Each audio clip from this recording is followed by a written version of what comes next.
For almost all of human history, there were no cities, no walls, no taxes, and no kings.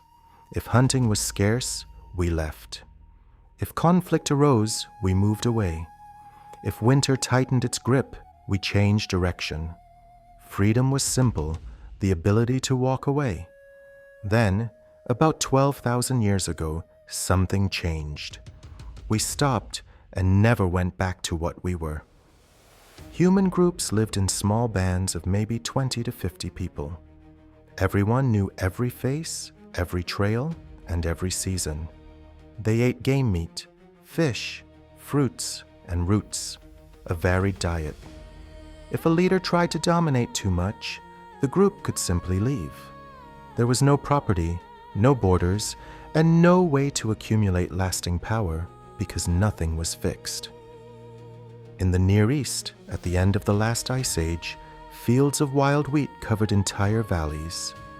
Gazelles migrated in large herds, and seasonal water was predictable. Some groups began to stay longer. They built circular stone houses, dug silos, and ground grains in stones too heavy to carry. They still didn't plant, but they no longer left. Around 10,800 BC, the climate cooled again. Fields became scarce, and the seasons became unpredictable. But now, there were villages, stores, and too many children to return to a nomadic life. The choice was brutal: reduce the group or control the land. They chose to control. They selected seeds, uprooted unwanted plants, and redirected water. Agriculture was born under pressure. The bones tell the story. The skeletons of early farmers show shorter stature. Their teeth decayed from a starch-rich diet. They suffered from compressed spines and worn joints. Women, who knelt for hours a day grinding grains, developed chronic deformities in their knees and lower back. Dietary diversity disappeared as wheat replaced dozens of other plants. They lived as long as before, but they worked harder, ate worse, and got sick more often. Civilization began with a physical decline. A cultivated field takes months to produce.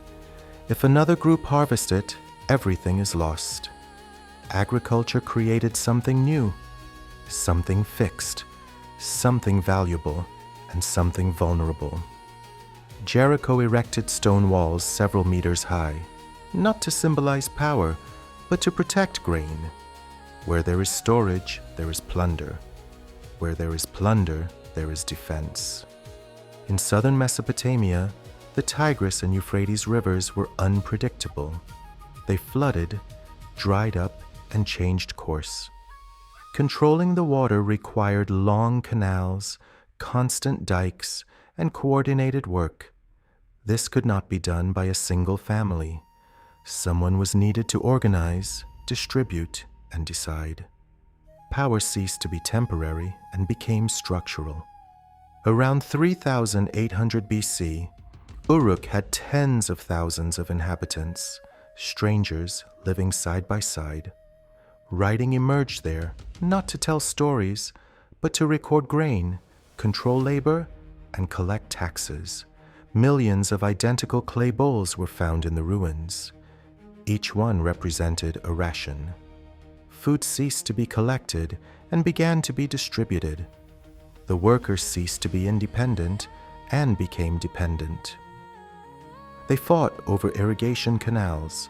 It wasn't occasional fighting, it was continuous war. Armies marched and prisoners were branded. Slaves dug the very canals that sustained their conquerors. The king offered protection in exchange for taxes, labor, and obedience. Violence became permanent on the Nile, the Indus, and the Yellow River. Different environments, different foods, different cultures. The result was identical. Hierarchy created hierarchy. Hierarchy created the state. The state created permanent war. Civilization wasn't planned. It was the price of stopping. And since then, no one has been able to go back.